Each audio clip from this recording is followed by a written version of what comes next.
Buen día. Hola, doctor. ¿Cómo le va? Buen día.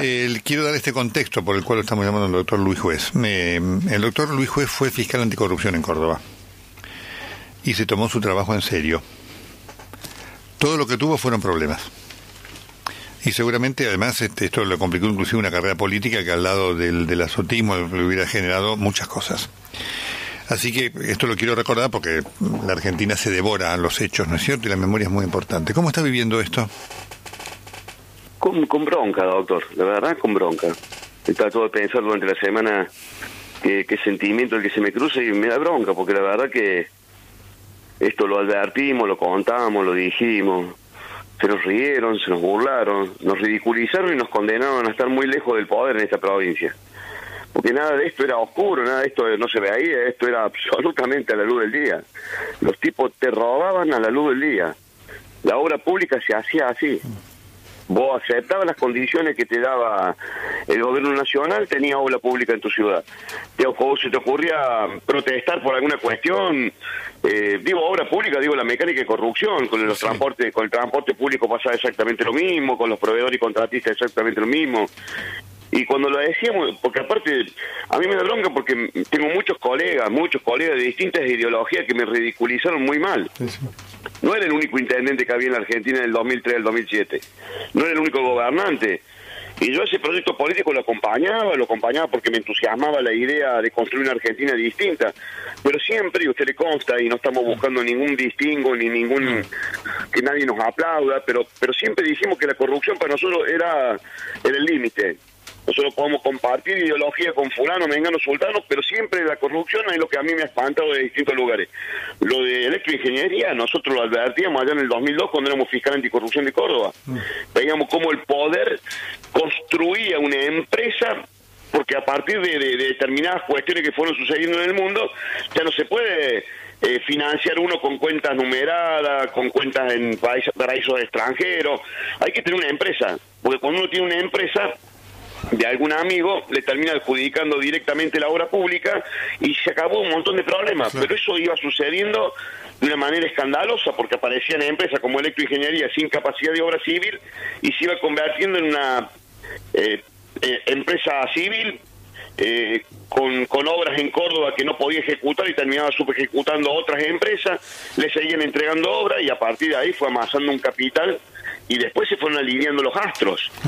Llegó Néstor Kirchner al gobierno, la empresa electroingeniería conducida por Gerardo Ferreira. Miren estas tres coincidencias. Gerardo Ferreira, el conductor de la empresa electroingeniería.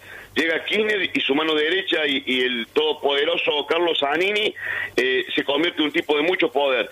Y en Córdoba, viejas relaciones, el presidente del Banco Provincia y mano derecha de Schiaretti y de la Sota, Ricardo Sosa, los tres habían compartido pabellón y detención en la década del 70, los tres eran compañeros de detención, y a partir de ahí, lo que para afuera parecía una disputa ideológica, porque parecía que de la Sota se peleaba ideológicamente con Néstor Kirchner, tenían un factor en común, una empresa que les garantizaba terribles negocios y pingües retornos. Y así fue. La obra pública en Córdoba casi monopólicamente le hizo esa empresa. Mire, creo que el mismo kirchnerismo admitió la vez pasada en un listado debido que Electroingeniería es la segunda empresa más adjudicataria de obra pública a nivel nacional, y creo que le diría en Latinoamérica, en los países de la patria grande, como le gustaba a Néstor Kirchner llamar, un gran negocio a costilla de millones de argentinos.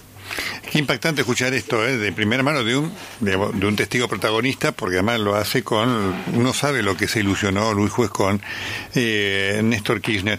Le decíamos la novedad, y usted lo ve, que aquí además han caído los empresarios de la corrupción de siempre. ¿Le sorprende?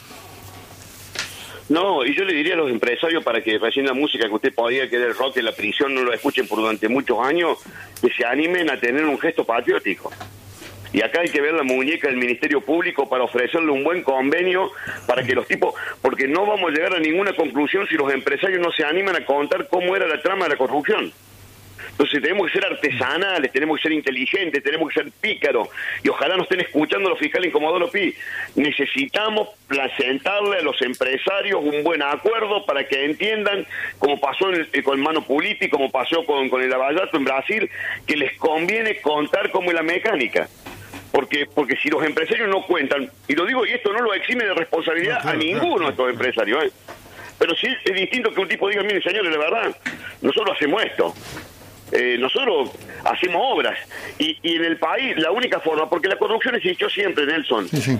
Néstor la institucionalizó y la perfeccionó. Armó un mecanismo realmente muy inteligente. Ajá. Y esto no exime de responsabilidad de los empresarios, pero ellos sí contribuyen diciendo que, miren, o cerramos y quebramos y echamos a nuestra gente, o aceptamos las reglas que el poder fijaba, porque las condiciones las fijaba el poder. Que esto se prestaba no hay ninguna duda, pero las condiciones siempre las fija el poder. Muy importante esto, ¿no? Carlos Burgueño, dale. Juez, ¿qué tal? Buen día. Hola, Carlos.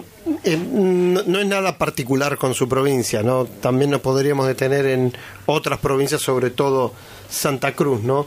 Pero es llamativo que en Córdoba, en toda esta época, haya habido tanta obra pública en un gobierno que en teoría al menos no era kirchnerista, ¿no?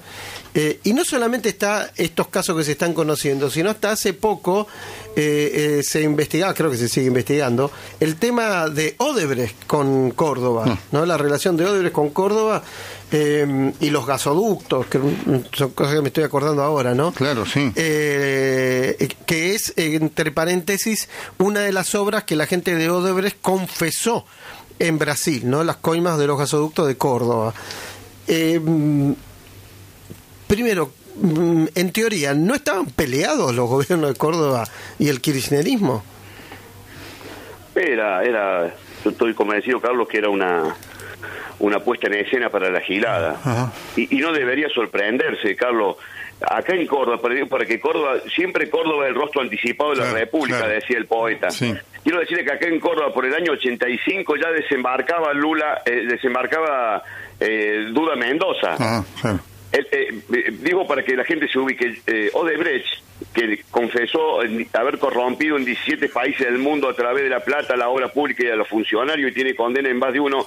De hecho, volviendo a ser embajador en Ecuador, el vicepresidente de Ecuador está condenado por Odebrecht a 6 años y medio.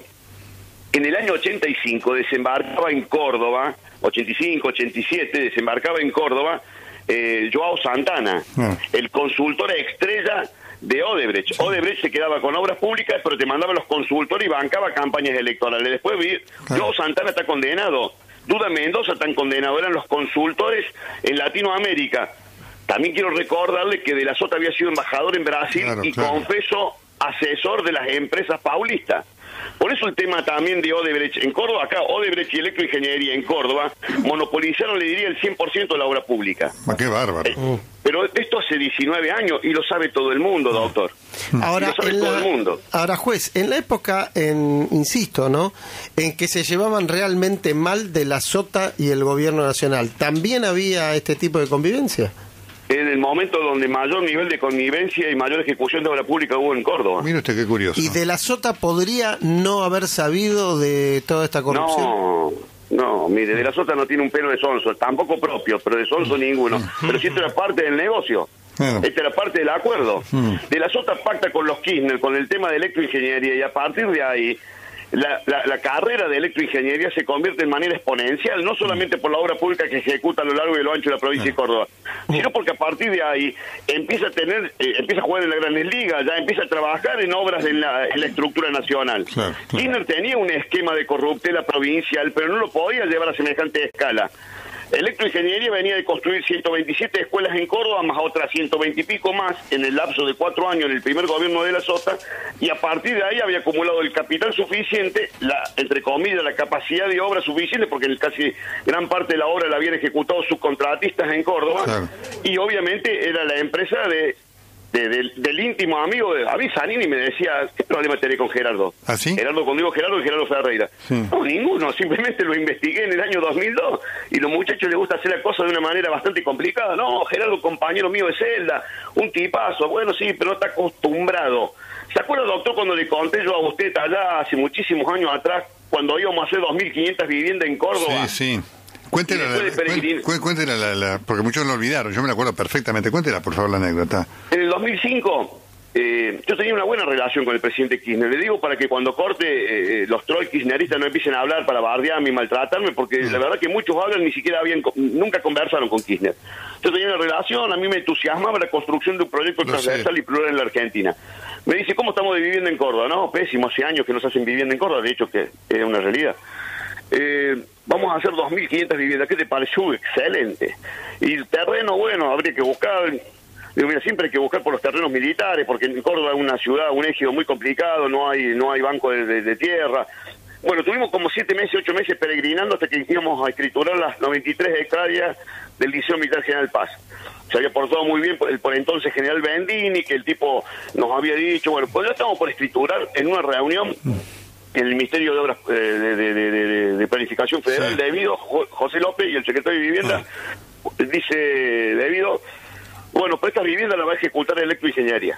Entonces dije, bueno, será una expresión de deseo. Le digo, bueno, pero mire, ministro, este tema vamos a hacer una licitación. No, la va a hacer Electroingeniería. No, bueno, nosotros tenemos una ordenanza de obra pública que nos obliga por este monto a tener que hacer una licitación. Hasta te diría, le digo, que capaz que sea nacional e internacional. No, vos no entendés nada. O esta vivienda la hace Electroingeniería o en Córdoba no hacemos vivienda. Impresionante. Le dije, yo voy preso, Julio, por ese tema. Y no se hizo, ni siquiera pudimos hacer una choza. Esta era la mecánica. Y quiero decirle que al otro día se lo conté a Néstor Kirchner. ¿Y qué le dijo? Y me dice, ¿qué problema tenemos que la haga la Electroingeniería? No, yo no tengo ningún problema, pero si la gana la licitación, no, porque ¿cómo le vamos a adjudicar? Después voy a ir preso. Después voy a ir preso, le dije así. Y le juro por Dios que si lo hubiésemos hecho, hoy estaría preso. No tenga ninguna duda. Pero también quiero contarle que en esa Argentina la obra se hacía, o la hacía juez o la hacía otro intendente, porque había kilómetros de intendente haciendo cola para agarrar obra pública. Claro. Como me pasó con el casino y el centro cívico, que nosotros dijimos que no, Cristóbal López lo terminó haciendo en Rosario. Por eso digo, la dirigencia política y el empresariado tendríamos que aprovechar este momento histórico, porque si no va a pasar como pasan siempre las causas penales en la Argentina. Este es un momento para establecer reglas de juego por los próximos 100 años. Cómo se tiene que hacer la obra pública y cómo tienen que actuar los funcionarios. Ahora, juez, sí. Perdón, una cosa que usted dijo al pasar. En la reunión estaba Devido con López, con José López. Sí. José López, ¿qué relación tenía con Devido? Pregunto esto porque Devido desconoce la relación con López hoy. Dice. Mire, nosotros lo denunciamos. Devido tenía estos secretarios de Estado. José López, secretario de Obra Pública, está preso. Cameron, secretario de Energía. Jaime, de Transporte. Ricardo Jaime, secretario de Transporte. Barata. Barata, su secretario privado, que era el recaudador. Todo el mecanismo, o sea, Devido fue el ministro más poderoso que tuvo los 200 años de independencia de la República Argentina. Fue el ministro más importante y era la cabeza, era el tipo al que confiaba Néstor, y a partir de ahí se ordenaba todo un esquema de funcionamiento de corruptela en la obra pública, en los subsidios, en el manejo del Estado. Decimos obra pública, pero podemos volver al tema del transporte y le puedo contar iguales ejemplos con Ricardo Jaime, que me pasó durante el 2004 y el 2005. Así que había todo un esquema, interesante, institucionalizado, lo sabía todo el mundo, los dirigentes lo sabían y lo ignoraban. No se enoje conmigo, doctor Castro, pero muchos comunicadores sabían que esto existía y no era conveniente hablar de este tema. A mí me bautizaron el profeta del atraso porque me oponía al tren bala, al tren de alta velocidad, a las viviendas entregadas directamente. Como me opuse al casino y al centro cívico en Córdoba, las críticas que recibí, porque en menos de un año lo construyeron en la autovía de Rosario, y decían, mirá, esa obra tendría que haber estado en Córdoba. Claro, vean lo que pasa alrededor del casino de Rosario. Es verdad. Pero esto es una realidad de una Argentina que nos da vergüenza hoy contarla, pero todo el mundo veíamos que se iba construyendo de esta manera. Y lo podríamos haber evitado. Lo más grave es que lo podríamos haber evitado. Por eso cuando usted me preguntaba qué sentimiento, y me da bronca, doctor, porque esto se podría haber evitado. El doctor Luis Juez, una figura republicana. Queríamos hablar con él y recordar su actitud de decencia en este momento, porque demuestra que no todos son lo mismo. Doctor Juez, muchas gracias. Y no todos los periodistas son lo mismo, porque le quiero decir, y no lo tome como una chupada de media, porque yo No soy como los vampiros enanos que como no pueden chupar el cogote, chupan las medias. No todos los periodistas son lo mismo. Usted me prestó mucha atención en aquel momento cuando nadie me daba bola y en mi propia provincia me maltrataron enormemente. Así que también hay que decirlo con toda la letra, porque este tema lo sabía la política, lo sabían los empresarios y también lo sabían los comunicadores. La Argentina corrupta se hacía a plena luz del día porque la impunidad era total. Es nuestro trabajo, nadie nos debe nada por ser decentes. Doctor, un gusto. Un abrazo, hasta luego. Doctor Luis Juez por Continental.